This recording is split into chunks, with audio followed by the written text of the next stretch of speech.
Hello, folks. Welcome back to World War II TV. And this is the last in our little series of shows about the Pacific, but it won't be our last this year. We always return to the Pacific. I made some contact with some fantastic new historians the last few days, so there'll be more Pacific content coming your way.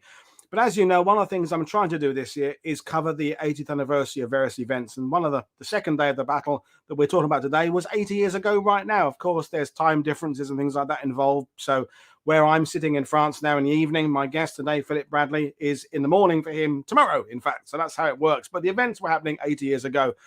If you are new to World War II TV and you're watching us because it's a weekend and you've got the evening off, welcome to the channel. Don't forget to click subscribe. Don't forget to consider becoming a patron or a channel member, and all the information you need is in the description below. You'll find links to my guests' books, their how to buy their books, their social media accounts, my social media accounts, etc., etc.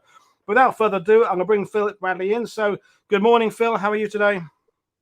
Good, Paul. How are you? Good. So, yeah, I love these anniversary events, and we're back to New Guinea again, which is we've talked about before. And one of the things I wanted to we address at the beginning is this battle being both Australian and US forces, which is important to kind of remind ourselves that these forces weren't always fighting independently out in the Pacific. They were, in events like this, fighting together. So how difficult was it for you as a researcher to kind of go into the American angle? I know you're well traveled, you've been to Normandy, but is it a bit refreshing when you can look into another nation other than Australia? Yeah, look, the American angle, you can't look at the Australian Army in New Guinea without looking at the American contribution, particularly with air power in relation to the infantry, because the infantry basically only got around New Guinea in these campaigns with air power. And that's particularly the case in the battle we're talking about today at Wau, which was centered around an airfield.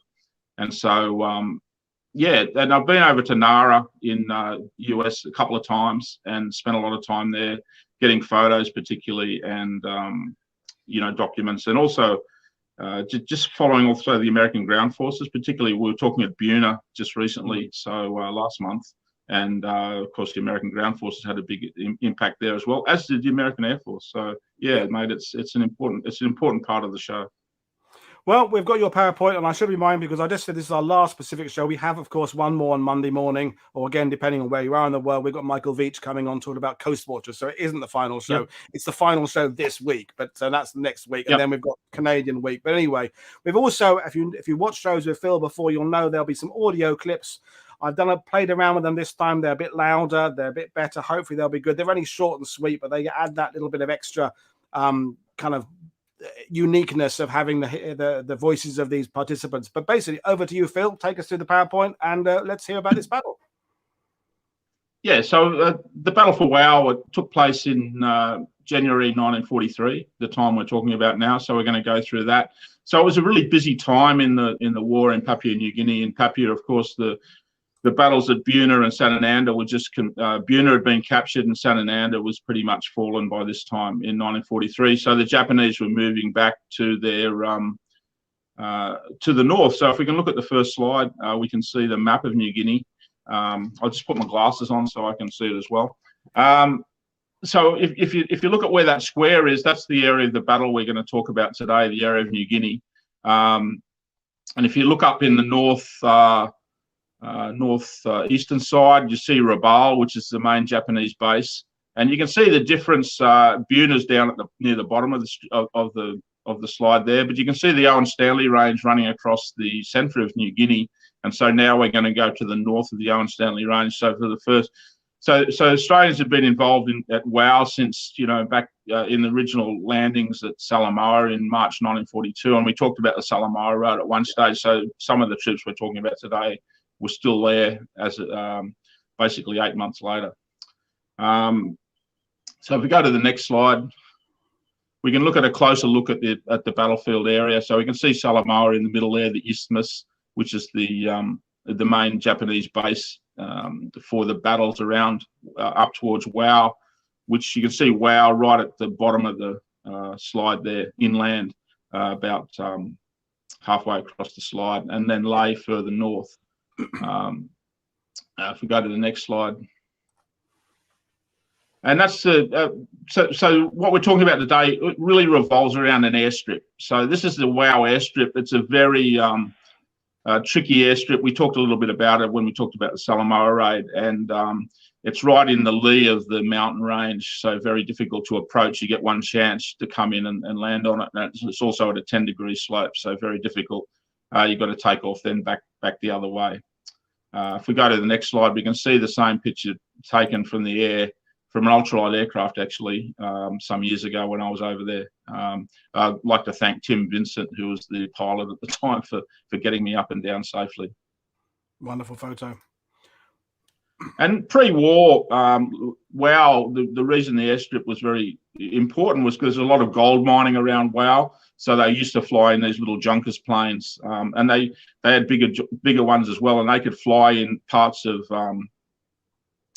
of gold dredges and reconstruct them for the gold mining. So this was taken pre-war on Wau airfield. And so it was a really busy area for air freight at that time, one of the busiest places in the world for air freight from Lae up to Wau during that period. Next slide. Okay, so now we're talking about the situation. So it's January 1943, early January 1943. Buna fell, as we learnt last month, on the 2nd of January 1943. So the Japanese were changing strategy now in Papua New Guinea, and they're moving. You can see the delineation line across the middle of Papua New Guinea there. So we're moving from Papua into New Guinea, the territory of New Guinea as it was known at the time. So the 8th Army Area HQ for the Japanese was in Rabaul, and they had decided to reinforce northern New Guinea. So 3 divisions were brought in from Korea and China. The 20th and 41st divisions went to Wewak. So Wewak is right at the top of that map on the left-hand side. You can just see the end of the name, Wewak, up the top there. So 2 divisions went there. And then the 3rd division was sent to Rabaul, and then they would bring it by convoy to Lae, so to fight in the Lae Salamaua area, to hold that area. So the convoy was set up on the, you can see there it left Rabaul. It only carried 1 regiment, which they had 5 ships in the convoy. So it would carry what they call a Kabi force. So this was built around the 102nd Infantry Regiment, Japanese Infantry Regiment. Plus had an artillery component as well, and an engineering company. And it was under command of Major General Toro Okabe. So it was 5 merchant ships, 5 destroyers. And you can see there the route of the convoy. It wasn't sighted due to cloud and such. It wasn't sighted until it was about halfway to Lae. So it was sighted off Gasmata by Catalina aircraft, Australian Catalina aircraft, flying out of Cairns. And here we can see one of the Catalina aircraft. This is the Catalina piloted by Flight Lieutenant David Vernon. And he came up onto one of the ships of the convoy at night. So the ship couldn't see him. And he only had small bombs on board. So he dropped two 50-pound bombs on, but he got them right on target onto the ship. And this is from the Japanese files that were captured later, and they show where the bombs hit, one in the forward hold and one in the rear hold. So really made a mess of this ship and sunk. Catastrophic. And so there were 540 casualties. So basically wiped out 1 battalion. So 1/3 of the force was wiped out by this one lone Catalina. So it took 540 casualties. Next slide. And the convoy continued on to Lae. It was still attacked. This is a US Marauder plane that was attacking one of the merchant ships off Lae. You can see Lae there at the bottom with the airstrip. So this one got to Lae but was still attacked. So they attacked pretty heavily. And there was also another one. If you go to the next slide, you'll see one of the other ships from the convoy was run ashore. This is the Myoko Maru, which was also hit. So the Japanese basically had 1 vessel sunk, 2 vessels hit, but they got these other 4 vessels unloaded the Akabi force at Lae, and the Japanese called it a successful landing, and the American Air Force actually took this quite.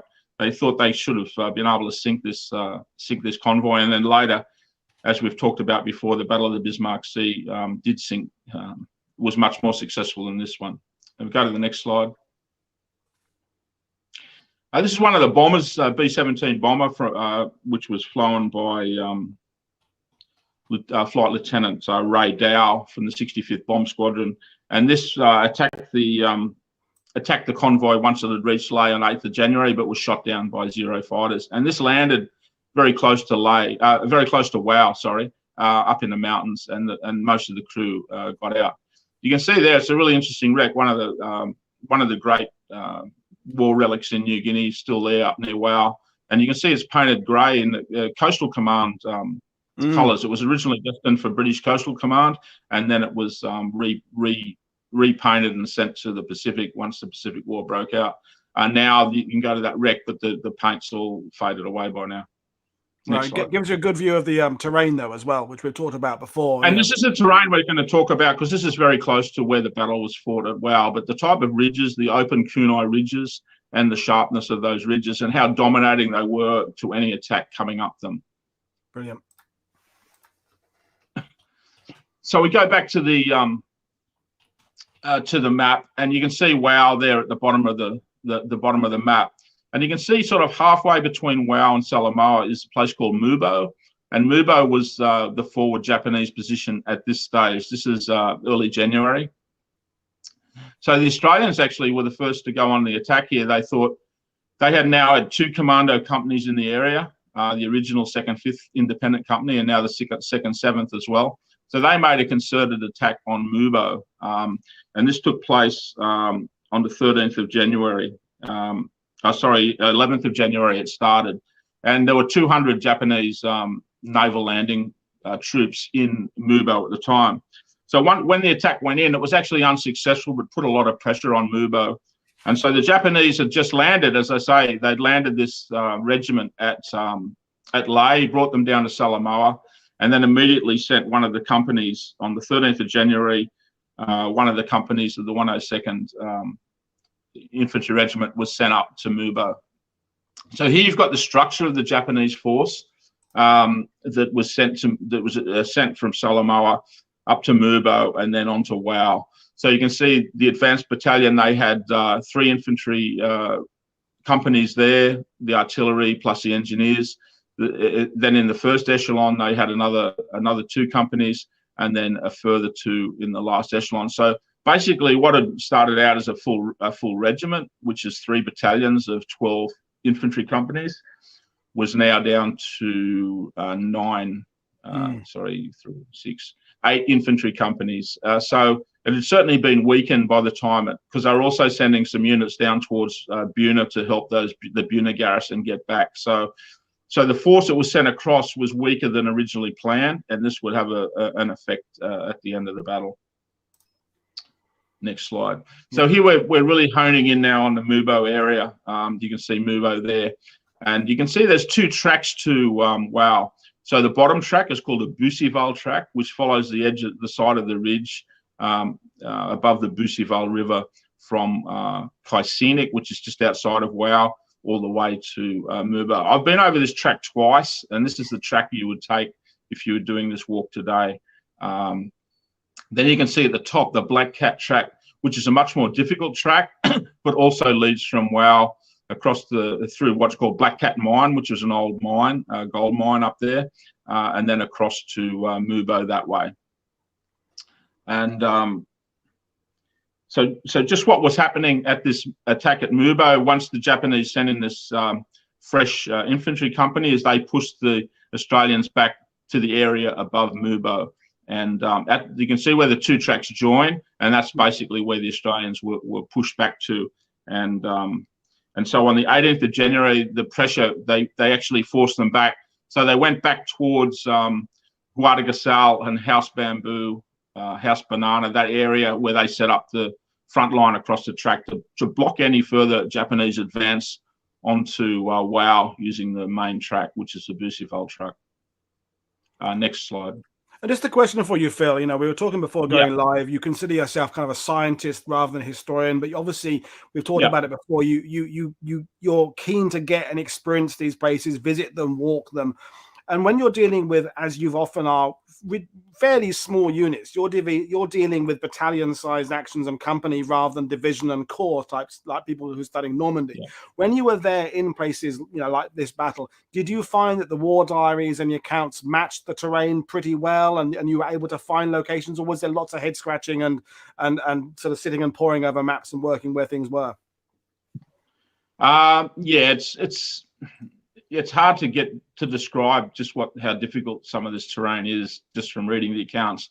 They talk about it being difficult, but certainly when you look at a two-dimensional map, you get no idea of the terrain. And that was one of the things when I first started studying this battle. I'm looking at it and thinking, well, how hard can it be? This is just from here to A to B. It's not far. Why was there such difficulties getting across this terrain? And it's only when you go there that you get a really good understanding of just how difficult the terrain is and how dominant certain positions are, as we'll get to later when we get to the main battle. So this is a picture of some of the commandos operating in the area, and the sort of equipment and that they had. Brilliant. It came up in a show last week about the people on the sidebar were talking about Australians at this time of the war favouring some of the Dutch issue clothing over their own. Is that something you've come across as well? I don't know enough about it. I know that there was difficulties with clothing generally, just getting because it rotted and such in these conditions, and particularly the 2nd, 5th Independent guys who had been there since May. So now we're in January. So what's that, 7? That's 8 months they'd been in the theatre. So they were really, I'm sure their clothes had worn out a number of times, so anything they could get hold of. And I presume there was some Dutch clothing available that probably was sent up there. Sounds plausible. I mean, one of the problems was they originally had khaki uniforms, and so they stand out in the jungle. So it was only the 16th Brigade which went into Kokoda in September 1942 that started having the green uniforms, which later became prevalent. And a lot of the companies, they would try to dye their uniforms using green dyes and things. Right, super. With varying degrees of success, but yeah. So this is looking down on Mubo. So you can see just in the center there what was an airstrip, but really never used as an airstrip. It was too difficult to get to. So a little airstrip in the middle there, landing ground really. So that's the Bitoi River, and we're looking from Mubo up towards the Bitoi River Valley and up towards the Black Cat track and the Bussival track off to the left there. So you can see what rugged country it is. So the Japanese were advancing up that slope just to the left of Mubo, just beyond the airstrip, up to what they call the saddle. And then they had the choice of either moving directly along that ridge, directly towards Wau in that direction, or the other way off to the left. But you can just see the difficulty of the country there. Yeah. And here we can see it. It's actually annotated, this one, so you can see Mubo at the bottom, some of the positions, and that you can see Vickers Ridge is that big ridge off to the left there, and that's what the Australians were holding. The Australian commandos were holding when the Japanese came back. So they pulled back where you can see Guadalcanal and that ridge behind that, directly back that way. But the Japanese didn't follow them. They headed off to the right towards the Black Cat track. So it's giving you some details with that. Brilliant. Yeah, I'll get to that later. So we're now looking at the Bitoi River Valley from further up, near a place called House Copper, where the Black Cat track, there's this other track that goes off to the side, which we'll talk about in a minute. But you can again see how steep those ridges are when just a platoon of men could probably hold off that whole entire Japanese force. But there were no Australians that far forward on the Black Cat track at that time.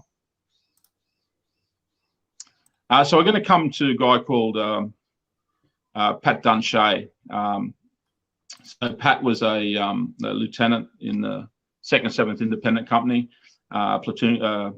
section commander. And meanwhile, a bit of background to what was happening now. The 17th Brigade, which was a fresh Australian infantry brigade, had been kept down at Milne Bay. They hadn't been committed to the Buna fighting because they were in reserve actually to perhaps take part in an invasion of Lae at that stage if Buna had fallen a lot earlier, but it hadn't. So that was started to be sent up to Wau, but because of the difficulties which we'll come to later as well with getting transports into Wau and the availability of the transports to that stage, they'd only got a battalion across, but one of the companies from the 2nd 6th Battalion, which had got across, B Company, they were sent forward to help hold that track at the Bussy-Val track leading to Wau, and a guy called Jones was their commander, and he said, well, let's go and have a look at that Bitoy Gorge, which we just showed you. Let's go and have a look if the Japanese are moving along there, because they're certainly not coming the way we expected them to come. So Pat Dunshay and him went along there, and they found evidence that Japanese had moved up that track. So now we're going to hear Pat Dunshay talking about that reconnaissance and how they looked down from the top of the ridge down into the valley and saw that the Japanese were down there and climbing up out of the valley along the Black Cat track. So we'll listen to that audio now. And this is the worst quality one there is today, folks. So, and Phil will kind of recap after. It's only 30 seconds, so here we go.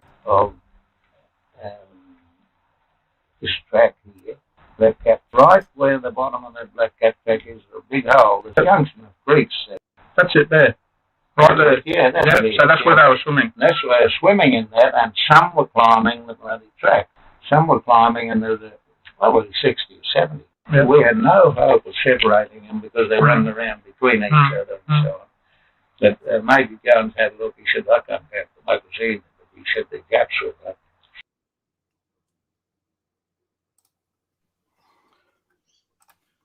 There we go. Brilliant. Yeah, so as I said, the audio quality is not good, but what he's saying is they looked down into the valley where the Bitoy River was, and there was like a water hole down there, and the Japanese were swimming in it, and then they were climbing up the track, and they were obviously Japanese.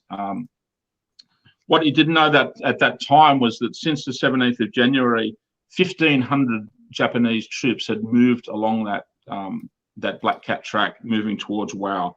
So as I said, there were 7 companies plus the HQ company.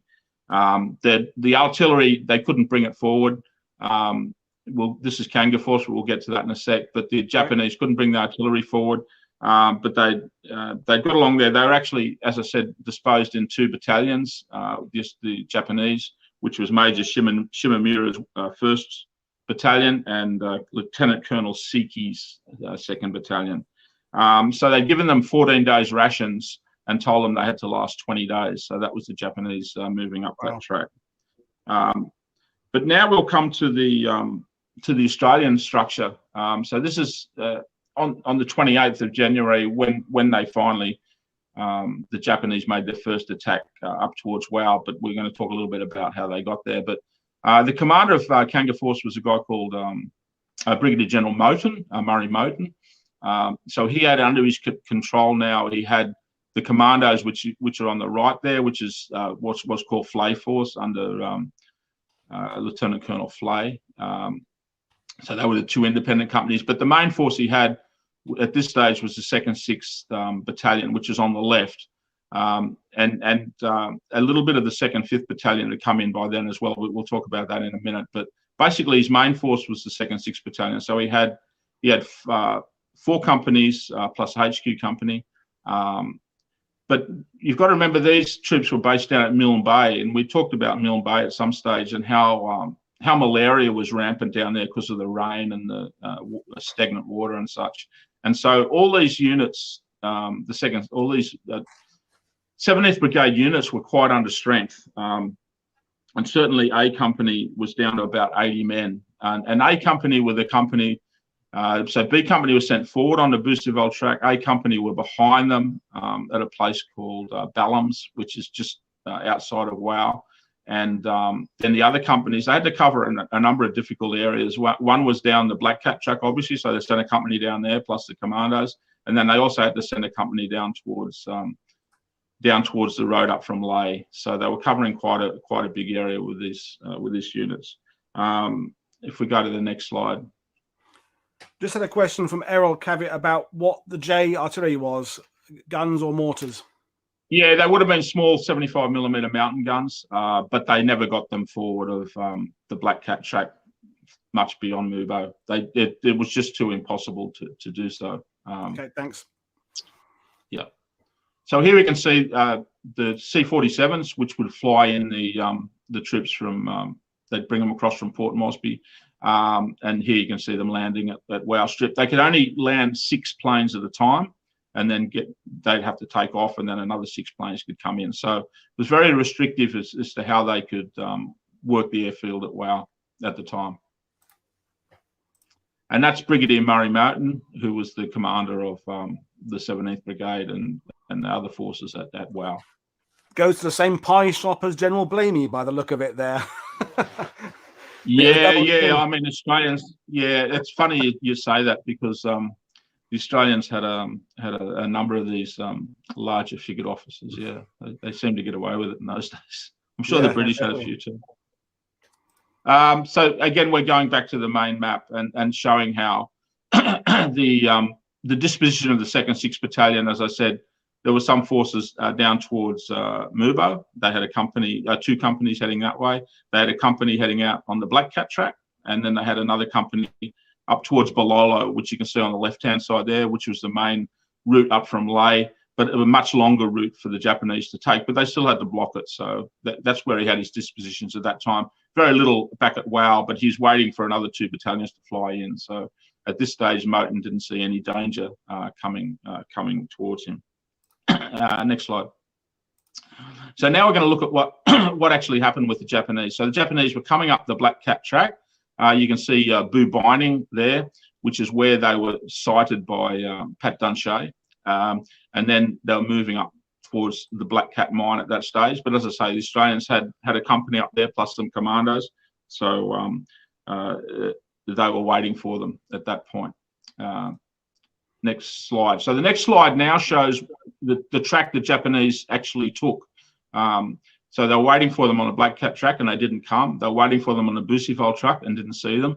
So they're wondering where the hell have they got to? Well, what they'd done is they'd taken a turn off, which looked like a better track. It follows the spur of it follows the top of a ridge for a while, but then it becomes absolutely diabolical. But the Japanese were really determined to get through. There was also a story that a German miner, an old German miner who was working up there, had guided them along this old mining track. So a couple of reasons they took that track, but actually the main thing with it was they weren't expected to be along that track, so the Australians weren't defending that track at the time. So they're covering 5 to 6 kilometres a day. And as I say, it was a direct route from where they turned off above Bu Binding. But then it came out to the point where they had positions. If you show the next slide, you'll see a cross-section of the track. So this is a cross-section you can see on the left where they started. And then they suddenly, so it's going quite okay for a little time. Then they're up and down. You can see that the white streaks are rivers and streams. So obviously they've got valleys. So they're going up and down, up and down, up and down. You can see at one point they're going almost vertically. So they have to climb basically vertically and then drop down about 500 meters on a near vertical descent. So it's just extraordinary to bring basically 2 battalions across this route. Was just extraordinary from the Japanese, including they were bringing heavy machine guns with them and such. And I mean, it would be extraordinary just as a climb, but the fact you're going to fight at the end of it, it's incredible. Yeah, and that's why there were no Australian patrols, and they obviously didn't know about it. Certainly, Moten didn't know about it. Hadn't been in the area. If they'd used maybe some more local people to give advice, they might have said, "Well, let's just send." All they needed to do was send, a section of men out there. They could have stopped them, but that wasn't the case. So we'll go through the next slide. So now we're coming through to the end. We're coming through just the 25th of January, and you can see there Wau airfield. So this is looking from behind Wau back towards the mountains across which the Japanese came. You can see up the top there Wandumi Ridge, which is where the Japanese came to along that track. And there you can see in the middle Wandumi Ridge, which would be the main battlefield, because it was the main route from Wandumi Ridge, from Wandumi Ridge down through Wandumi Ridge to Wau. And then at the bottom of the range there is the Balolo River, which runs along the bottom of the range, which had a major part in the battle as well. So by the 25th of January, if we come to the next slide. So by the 25th of January, this guy is Captain Bill Sherlock. So he was in command of A Company, the 2nd 6th Battalion. And so he was told to bring his company across from Ballums, which is, I say, on the Busseville track, bring it cross country, across near where we saw that picture of the bomber, across that area to Wandumi to hold that track. So at this stage, he was told he was to come across there to intercept a patrol, a Japanese patrol. At this stage, that's all they thought was coming along that track. So at this stage, they only had 70 men, plus they had 20 men from the 2nd 5th Independent Company who met them up at Wandumi Ridge. So there's only about 90 men up there. So at the same time as they came across, a 2nd 5th, as I said, the 2nd 5th Independent Patrol came across from Black Cat Track and met them there. So at this stage, A Company was 3 officers and 57 men, and yeah, they went across to Wandumi on the 26th of January. Initially, just a platoon, which was Lieutenant Ted St. John's platoon.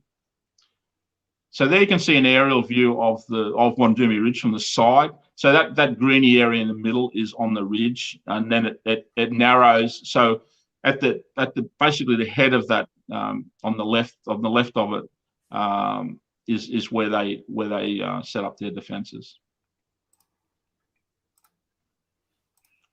So that's a nice view of it then too. So Sherlock set up his main defences there, where you can see at the end of that, just before that green strip, and then further on you had 9 platoon on a knoll. These are only small positions. You can't put a lot of men in each position. So Ted St. John's platoon was forward on this other knoll, and you can see that what was Wandumi village, it's not now, but it was just in that little lee of the ridge there, and the Japanese were coming from the left in that photo, and you can see how clear it is there. So it's a good position because you can see, but also the Japanese could infiltrate through those jungle fringes along the edge there, which they would do later. But the main route into Wau, the quickest route was along that ridge, and that's why it was vital that it would be held.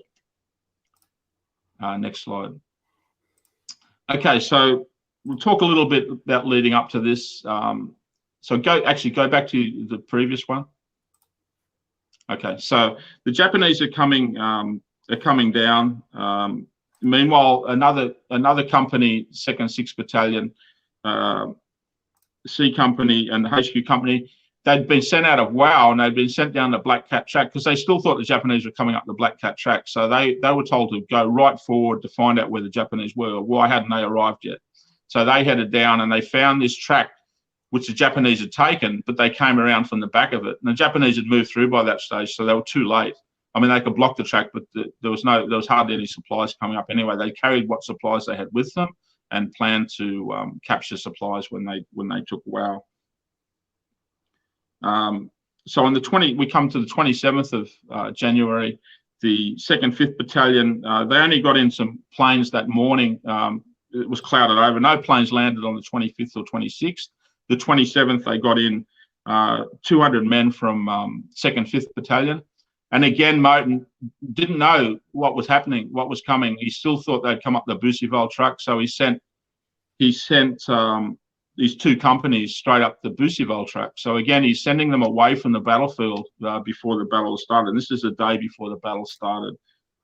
So these were 2 companies were Cam Bennett's B Company and Rowan's A Company from the 2nd 5th Battalion. So Lieutenant, as I said, Ted St. John's platoon, you can see it's there on that knoll. And now we can go to the next attack, the next photo, which shows the Japanese attacking that position. So this was early on 28th of January. So the Japanese had got in sight of the position the previous day, the 27th, and they issued orders to take Wau.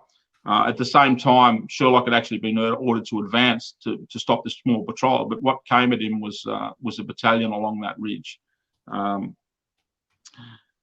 So they couldn't attack till the morning because they couldn't find their positions in the dark, the Japanese. So finally, at 05:30 on the 28th of January, the first attacks came in on it. No, but you can see how dominating the position is. And this single platoon, 7th platoon from Lieutenant Ted St. John, they held off the initial Japanese attacks. If we go to the next slide. So here we can see it represented on the map. So at the top of the map is where the Japanese are coming from, and they're coming along the ridge. And you can see as they got blocked at that those first positions up at the top, they started to infiltrate around the sides. So the 1st battalion was actually sent around to the right on that map. So they came from the top and around to what was their left, down towards what's called the swing bridge across Balolo River, which is the main bridge across the river. And so the Japanese were just attacking the ridge, but they were also infiltrating around both sides of the position, so making it a very difficult position for Captain Sherlock. Meanwhile, the 2nd, 5th Battalion, they'd sent a platoon from the 2nd, 5th Battalion across to reinforce, but the platoon it came late in the afternoon and was helpful, but they really had to fight hard. So you're talking about a company fighting 2 battalions, and 1 battalion attacking them directly, the other one coming around the side. So they really did well to hold that position on that day, because it's so critical now, because they didn't get any planes in. They got 4 planes in that day. That's all, before the clouds came over the ranges. Because you've got to remember, these planes, they've got to fly over the ranges. So if the ranges are clouded in, they can't. Because they're actually flying through the ranges. They've actually got rocks on either side of them. So if they can't see, they can't fly over. They've got to fly through. So critical that this position was being held. So it was held at that stage on the 28th of January. They'd also sent across troops from the 2nd, 5th Independent Company to come across from the left there as well, and we'll see that in a minute as well, trying to cut off the Japanese. Next slide. So this is a view. On the left is Wandumi Ridge, so it's up that hill to the left, and that's the Balolo River, which you had to cross. Now the Balolo River, it can run quite low and can be crossed quite easily by wading across, but it rains every night. So by the morning of the 29th of January, that river was running very high, and so it was very difficult to get troops across. So on the evening of, so we'll talk about the evening of the 28th. So they came there. So at this stage, they were scraping together everything they could. So there's a guy called Ron Beaver, who we're going to listen to in a minute, and he was part of the mortar platoon, but their mortars hadn't come across with the plane, in the same plane as they had. So they were sitting around twiddling their thumbs in Wau, and they were part of the men that were said, get up on the Wandumi Ridge with a rifle and try to hold that ridge. So they had to cross this river first to get up there. Next slide. Here you can see it all set out. So you can see Wau is off to the right. Yep. You can see the road going down to what's called Crystal Creek, which joins the Balolo River. And you can see the bridge further up, higher up the river.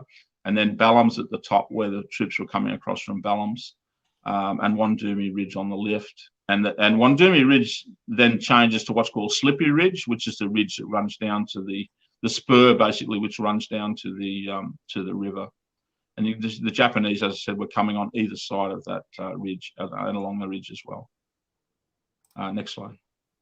So this is Ron Beaver, who I interviewed back in about 2001 or 2002, so a fair while ago. But Ron, as I said, he was only a young 19-year-old at the time. So he was sent up there on the late afternoon of the 28th. And at this stage, Sherlock, they're basically holding. They were sending messages back saying things like, "Look like being overrun. I'm cut off." Counter-attacking. He knew he had to hold that ridge as long as possible to let those planes get in the next morning. So he had to hold it at least until the next morning. So as I said, Ron Beaver was one of the guys sent up there, and he's going to talk about meeting up with some of the independent company guys who are up there fighting very well. So he didn't get up there till 1800, till 6 o'clock at that evening. It was still light, and he's going to talk a little bit about how when he got up there, the commandos are up there, and he became a Bren gunner. So we can play that audio now, Paul. I thought the first one, isn't the first one about the stretcher, though? Is it? Sorry, yeah. When he gets up there and sees the second, fifth independent, correct? Yeah. Is that A though? Sorry, folks. We'll just play A. So okay. What he's talking about here is he gets up there and sees the independent company guys pulling back. That's right. Okay, just checking. Here we go. Just a minute, folks. Here we go. So we get up there, we all go to ground, and these troops start coming through. And how I know it was the second, fifth independent company. They were dragging their wounded on ground sheets over the top of the Guinea. There were 4 blokes, they all had a hand fall into the corner. The poor bastard that was wounded was laying on the business, and they were dragging him across the business round this bit of a ridge, past us. Now this bloke come to me and he was holding a brand. He had a number 2 with him. And he stopped and he said, "Sold?" I said, "Yes." He said, "There's a brand." He said, "It'll be better than that bloody rifle, and give me a rifle."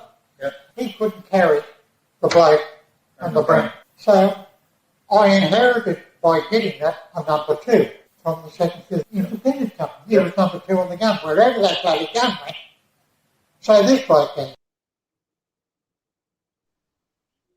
So the next, we'll play the next one as well, which is it talks about his first action up there with the Bren gun and the Japanese moving up the ridge. I went round there, and through the afternoon, the Japs weren't coming up high; they were coming down lower. So I was able to look down onto where these Japs were coming out of the Colonel. So I said to this bloke, "Are they Japs? Or are they our fellows?" He said, "They'll be Japs." I said, "You sure?" He said, "For Christ's sake, shoot them." So I get to get over the business on those stuff. And I reckon I kept a lot of them back into the jungle. And they weren't going to come out into the bloody camp.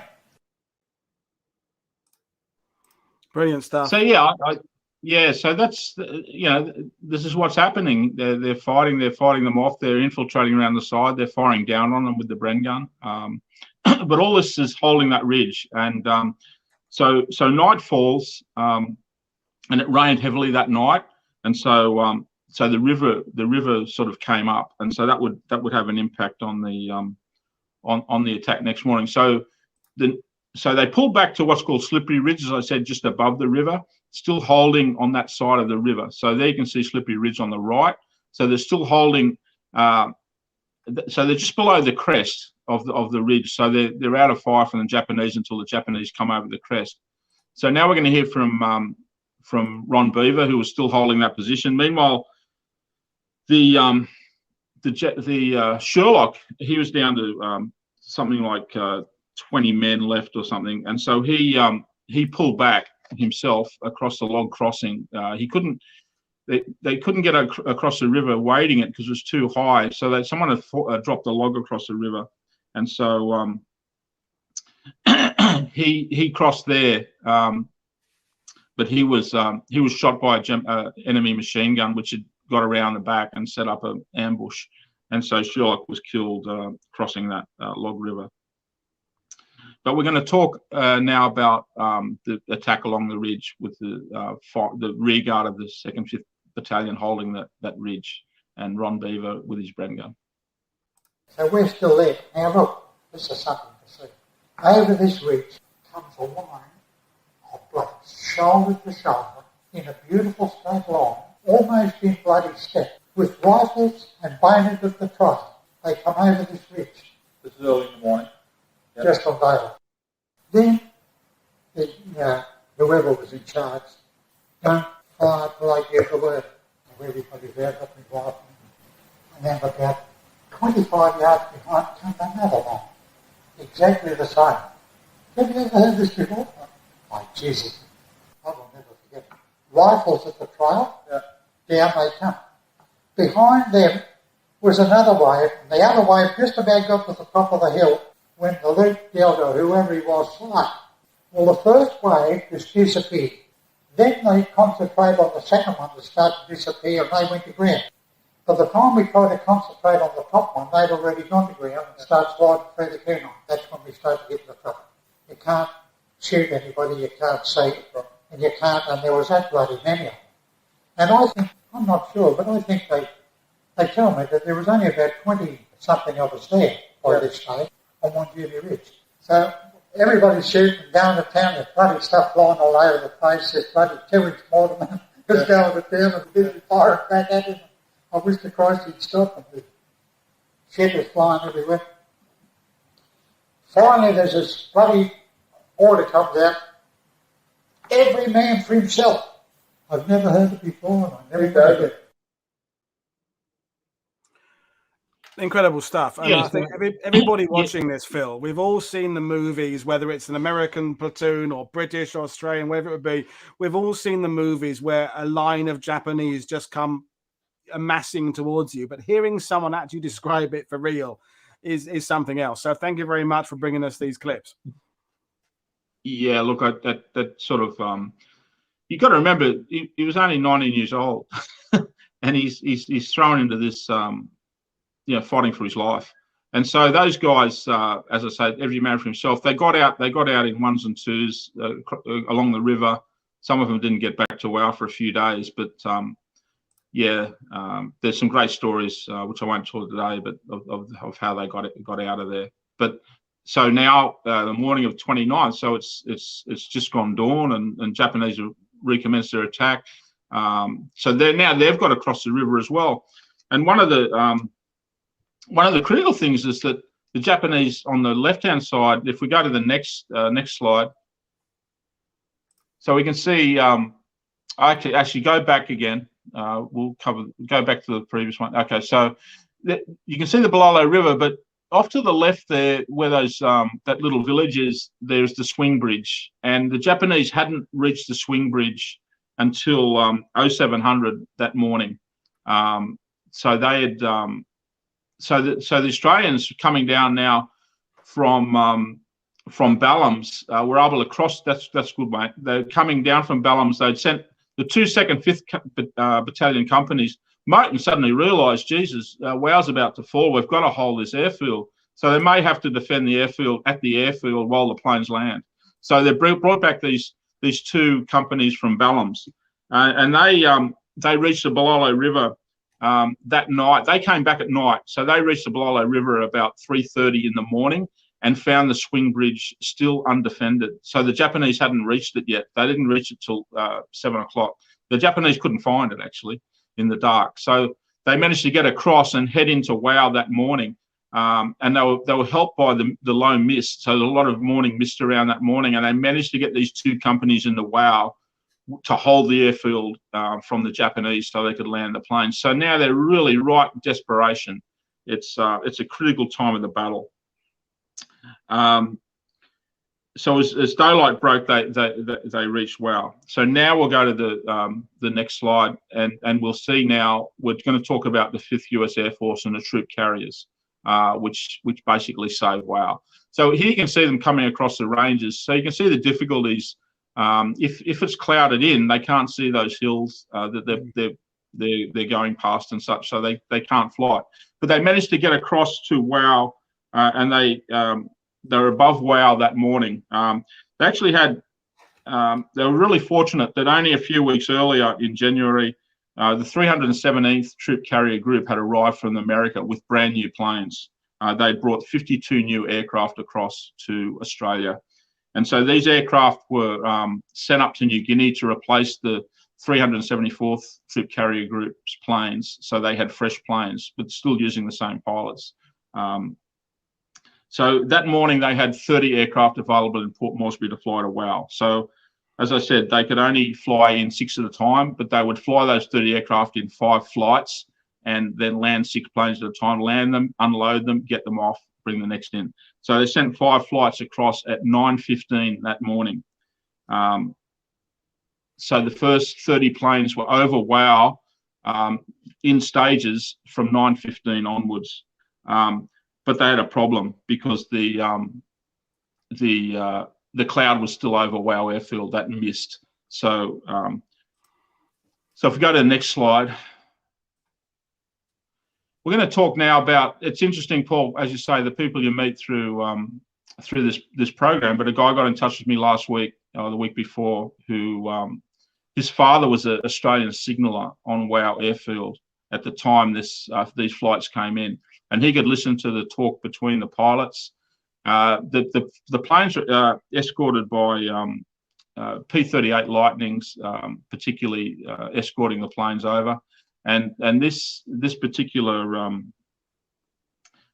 guy was a guy called Captain Robert Farrow, who was in charge of the P-38 escorts, and so he was called Red Leader, and the commander of the first flight of C-47s was Streetcar Leader. And so Streetcar Leader he's seen the mist over the airfield, and he said, tell you guys it's a no-go. In other words, they can't land because there's too much mist over the airfield. And so Red Leader said, circle, repeat, circle. So he's saying, no, don't go home. It's so important we get these, they're containing Australian troops who they're going to need to hold Wau. So then Farrow goes down in his Lightning, and he goes down through the cloud and the mist and buzzes the airfield twice, does a loop over the airfield twice. And I showed you in the previous pictures how dangerous that is with the mountains behind. And apparently that helped clear that mist off the airfield.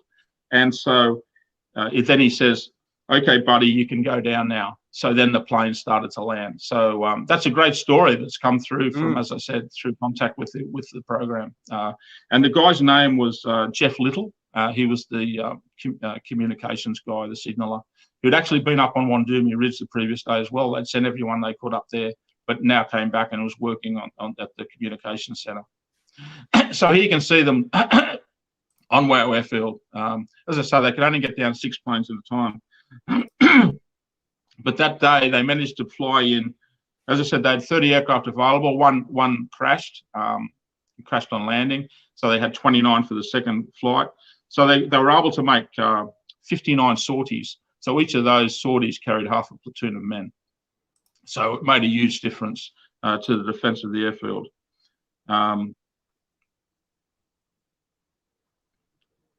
So one of the guys who was watching them coming in, was saying they were flying the planes like a car. They were just in these were such great pilots, and they'd been flying in New Guinea for quite a while now. They had fresh aircraft, strong engines, and as I say, they lost one plane, but the rest got down and brought in the reinforcements. So they brought in the rest of the 2nd, 5th Battalion, and a new battalion, the 2nd, 7th Battalion, which was the 3rd Battalion and Brigade. And by getting these troops on the ground, they could hold Wau airstrip, even though the Japanese were firing at the planes as they took off and landed. They were at the bottom of the airstrip at the time. And some of the men who unloaded from the planes were shot and put back in the plane and taken back to Moresby as casualties. That's how close it got. I think we talked about this in the previous show. It's that, on the ground, the Japanese maybe have possibly a better grip at some point on terrain and but the Allied advantage is definitely air power, isn't it? That in both transport and fighter support at this point in the war, that's the ace the Allies seem to have that can kind of get you out of a tricky situation. Would you agree with that? Oh, absolutely. Like the Japanese have taken, as I said, they're 15 days getting across that track, bringing all their stuff with them. The Australian, they just brought in basically 2 battalions, 1.5 battalions in a day, just flying across from Port Moresby. The troops sitting in the seats, so arriving fresh, completely different. They're fighting a different war. So you can see some of the troops landing at Wau, and these guys had just got off the plane and they were heading straight into the battle, pretty much. Meanwhile, the Japanese, we've got an account from a guy called Lieutenant Yoshiro Sato, who was a signaller with the Japanese, a really good account. And he said it was the 15th day for them. So there's rain, no food, and they walked till our boots filled with blood. So that was the conditions of the Japanese troops at the time. Now, the other thing is they captured some, on the outskirts of Wau, they captured some Australian supplies. And so they weren't pushing onto the airfield very quickly. They were staying there and eating because they hadn't eaten, So it was more important to them to fill their bellies before they headed on to Wau. So all these delays, and now you've got another 1.5 battalion has just landed on the airstrip. And that's meant that the Australians have the chance to win this battle. Simple as that. And here you can see, this is the next day, 30th of January. and so the 2nd 7th Battalion is now, because they're the full strength battalion, they will go to the right flank where this basically Shimamura's 1st Battalion is trying to get around the back of Wau airfield. So they will hold them off there. But the big difference is that they landed 2 25-pounder guns. These came in bits and pieces, as you can see. Here's the trail of one being unloaded by native carriers and to be set up. And this would give them an enormous advantage. So these guns were landed at 09:15, and within 2 hours, by 11:30, the first round had been fired. Wow. So that's going to make a huge difference to the defence of the airfield, having artillery. They have what the Japanese don't now. And these are very effective guns, as you know, 25-pounder field guns. Yeah, who doesn't like the 25-pounder coming to save the day? Oh, totally. You know. So here they are again being unloaded. The Australian gunners putting them together. They'd actually practiced all this back in Moresby, so they knew exactly what they were doing, training. They knew what they could get on each plane. They would sketch out the plane on the ground, the dimensions, so they would work out where they would place because the other thing, of course, with these planes, you've got to have them properly balanced. So your center of gravity is really important, that you don't have all the heavy stuff at the back or the front. It's got to be balanced. As an ex-air dispatcher, I can tell you that's important. So they got these guns down and reassembled them and fired within 2 hours.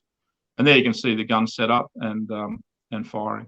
2nd 1st Field Regiment. And Tamsin is asking, were they the full 25-pounders or the short version? No, the full ones. These are the full guns. Yeah.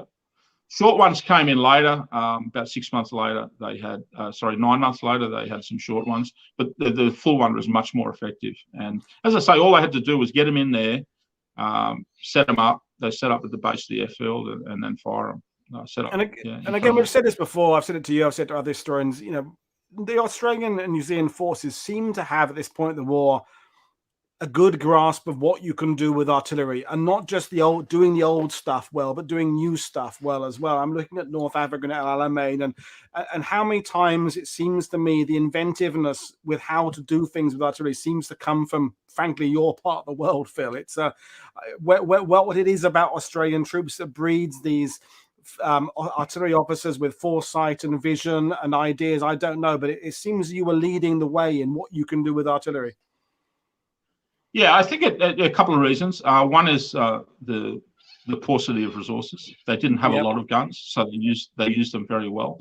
And they realised with good observation, you didn't need a lot of guns. You just need to be able to hit pinpoint areas with well-directed artillery. And a number of the forward air observers were killed during the war doing that job, but it was a really important job. So it didn't matter what artillery you had if you didn't have good forward observers. And then, of course, later they also had aerial observers as well. So, I don't want to spoil the flow of the show, but the other shows you've done with me about New Guinea is the Australian forces seem to be good at combining everything. You're using the native personnel well, using local intelligence well, using air power and transport well, artillery well, scouting well. Okay, sometimes you're dealing with a very, very determined and effective foe, but you're able to maximize your resources by this ability to kind of use your deck of cards very well. I think is a good description of how your nation tackles fighting in this kind of environment. Is you maximize the potential of everything you've got, all your assets. I think they'd learned a hell of a lot in the Papuan campaigns on the Kokoda Track, where the Japanese had artillery and we didn't. And at Buna, where they didn't have enough artillery, and the Gona-Sanananda the same. They realised how important it was, but it wasn't that easy. You had to, as I say, you had to get it to the point. But as I say, with the aerial, with the planes, they have that ability. Yeah. So recap: where we are with Kanga Force. Okay, so we're getting on now to, with the reinforcements flowing in, just now what strength Moton had available. So we still had, they also flew in another independent company, which was George Wharf's 2nd, 3rd independent company. So we now had 3 independent companies, and basically the 2nd, 5th and 2nd, 7th. 2nd, 7th were further forward. They were out of this battle, and 2nd, 5th were pretty much shot now. they should have been sent home before this even, and they would still be hanging around for another couple of months. But the second, third independent was a full strength independent company with three platoons, so that would be important in the coming battle. But he also, the main thing he had his 3 battalions. Second Six was pretty much, they still had troops over on the Black Cat track, so they would be able to come in behind the Japanese now and attack them with some commandos who were still operating over there. But his main forces now, he had a couple of fresh battalions of the 2nd, 5th Battalion, and he had a full strength 2nd, 7th Battalion. And as you can see there, he had his artillery, the 2nd, 1st Field Regiment. And also he had some engineers, which would be handy. So he had a pretty good force now to force the Japanese back from Wau. So now we're looking across towards Wandumi Ridge from what's called Walker's Ridge. So this is very closer to Wau. So looking across the ground over which the Australians would have to attack to push the Japanese back. But at this stage, the Japanese were still attacking. They were still determined to take Wau. So if you look at that view, that's named after a guy, Walker, captain, company commander in the 2nd, 7th Battalion, whose troops were holding that ridge, and the Japanese were attacking towards them. Next slide. So you can see here from the same position the representation of what happened next. So you had the artillery available now. So this is the 30th of January, and the Japanese advanced. This is in the afternoon, about just before 5 o'clock in the afternoon. And you see the Japanese coming across in what they call column of lump. That's how the description was. So they were all massed together, as the Japanese were. You know, they weren't infiltrating in small groups or such. They were all massed together in their units, and they were coming across this cleared area towards Walker's Ridge. And there you can see the artillery observer in the background, the signaller, giving instructions as to where to drop those 25-pounder rounds. So they were dropping them on the Japanese as they came across. And of course, you can imagine the effect. It's just devastating, and so knocked out this attack. Australians also had some bow fighter fighter bombers which came across and strafed the Japanese as well. So this basically stopped the Japanese in their tracks. This was the last Japanese attempt to actually capture Wau, and from then on they would just be fighting to get back to where they started from. So here you can see again this really broken country. It looks quite flat from compared to the ridges, but it's still a very difficult country to fight in. And this is the country the 2nd, 3rd Independent Company had to fight through to push the Japanese back to the river. So again, some more very difficult fighting. And so this is now moving into February, and gradually the Japanese were being pushed back across back up Wandumi Ridge. And we just got a question from Ian Carr about who provided this artwork. Someone who was there? A guy called Jeff Isaacs, who worked with the Australian Army History Unit in Canberra. When I did a small book on this for the Army, and they provided me with an artist to do these depictions, which I think are really good in terms of giving an idea of what's happening at the time.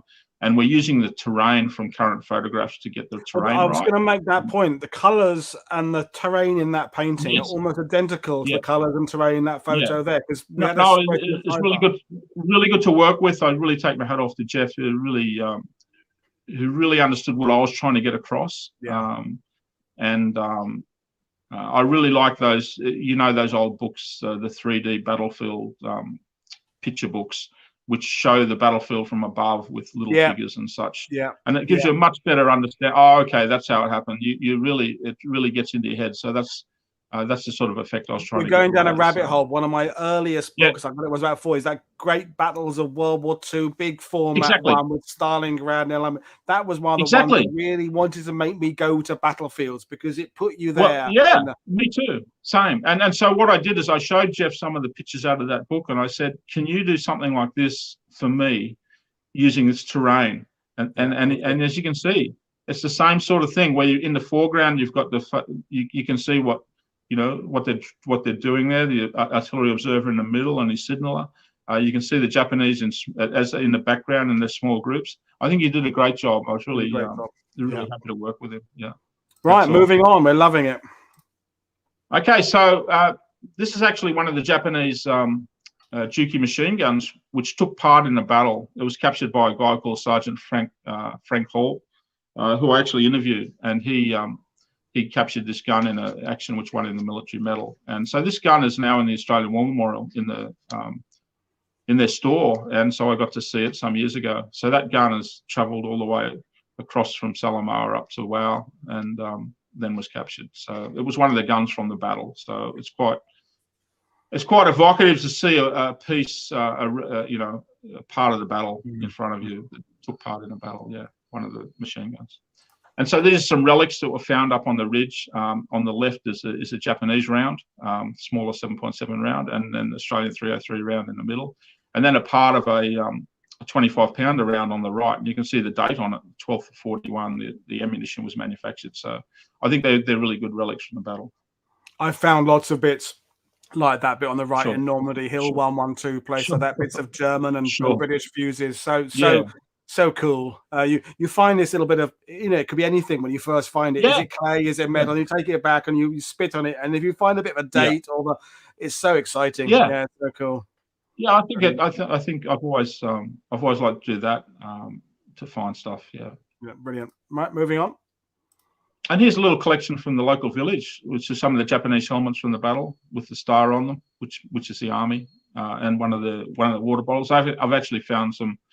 I went up Wandumi Ridge myself, right in the tracks of the Japanese at one stage, and found a water bottle up there in the helmet. So they're still around. Yeah, Brilliant. So now we're going forward to the 6th of February, when the Japanese actually made an air raid on Wau. They sent over 9 Lily bombers and 29 Oscar fighters, and they attacked the airfield. And you can see there, this is a Wirraway, Australian Wirraway fighter, or used as an observation aircraft at that time, basically a Harvard in the different guys. And there you can see it burning on the airfield in the same picture today. So this is 6th of February. Right. So one of the other things that happened is obviously they were still bringing in supplies and men to Wau, and so when this air attack happened, the planes had to scatter. And this particular one, which is called Early Delivery, it was actually hit by ground fire as it tried to take off, and so it turned away from the normal way it would fly out of Wau and flew up one of the valleys, those valleys that we showed you in the background. And unfortunately, the plane crashed up in a valley. It just got stuck in basically a dead end canyon, trying to turn around. It's gone into the valley, and the 2 guys on the right hand side there, which is Emil Eriksson and Bud Fawn, the 2 men on the right hand side of that crew, they were in the plane at the time they were killed. And then there were another 3 men as well. So the 5-man crew were killed. And on the right, you can still see in 1988, the wreck was found by a Canadian guy called Grant Malensek, and he found the wreck with the crew on board, and they were then taken away and taken back to US and buried. But yeah, so, and there you can see the name Early on the wreck today. Yeah. It's the same plane. Yeah, and that's Grant. I got in touch with him. He lives in Canada, and that's a picture of the plane. It's gone in. It's upside down. You can see the star there on the side, and the tail wheel. So that's again a relic from the Battle of Wau. And as I say, the history lives. The history still lives. Yeah. Extraordinary stuff. Brilliant. So meanwhile, back at the battle, the Japanese are pulling back. So that's a view from Black Cat Track area, looking across to the ridge that the Japanese came along, and Wandumi Ridge is off to the right there. So the Australians were trying to get in behind the Japanese from the Black Cat Track and cut them all off from their withdrawal route. And this was the route they took to get in across. So they made a number of attempts, but never really were successful. Next slide.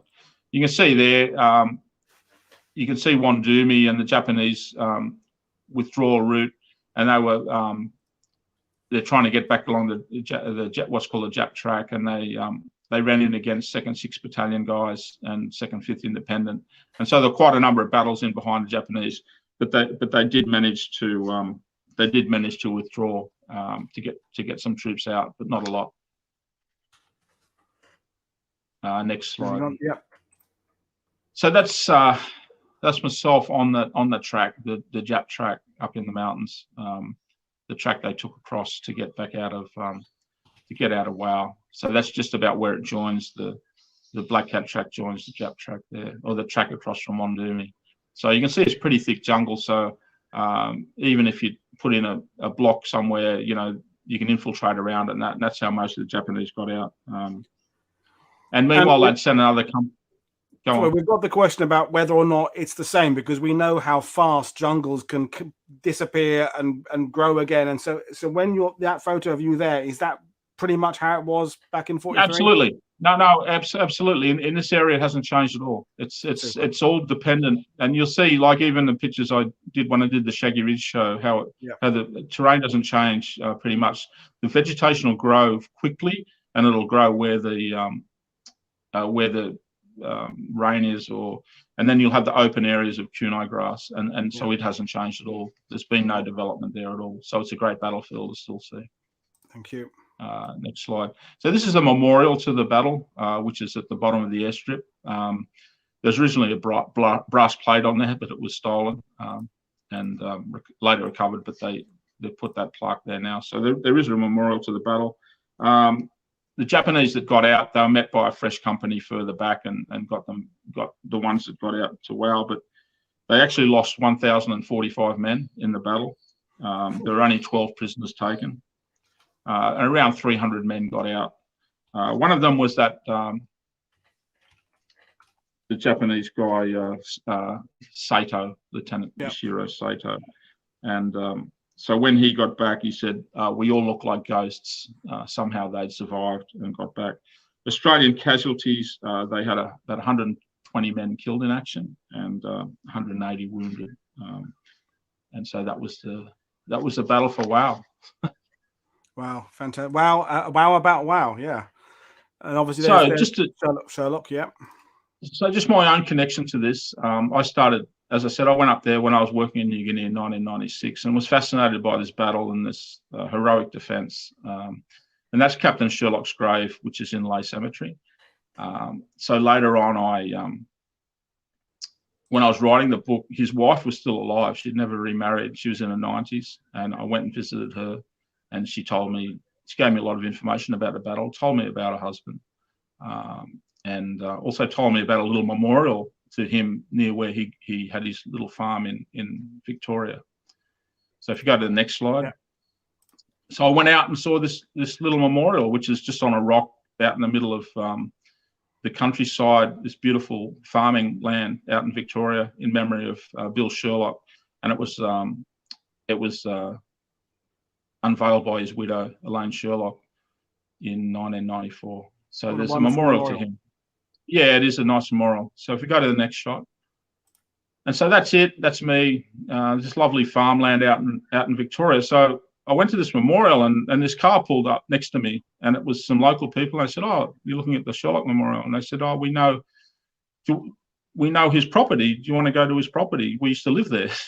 And we've sold it recently, so we know the owners. And I said, yeah, that would be fantastic. So I followed them down the road from here, these windy roads, and we went to his original property, which was called Bundilla, which is further down, and met the owner.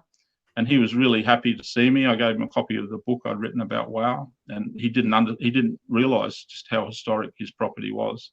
And he showed me the original, where Sherlock originally had his little cabin, and then they expanded to a homestead later on.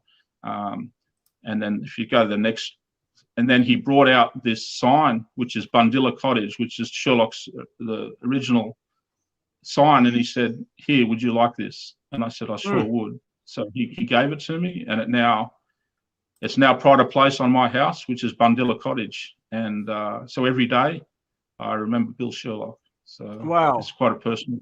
Yeah, you kept story, that. so. You didn't say you were going to do that little killer bit at the end. No. That's a great way to end the show. You kept that surprise from me. Brilliant stuff. No. And as usual, you know, well, I'll put your book up there. This is all covered in Hell's Battlefield, which is, you know, the basis of most of your shows. Well, they're not the Shaggy Ridge one, but yeah, well, absolutely fantastic. You always do a great job. You always have a beginning, middle, and end. You have the audio files as well. You have great imagery.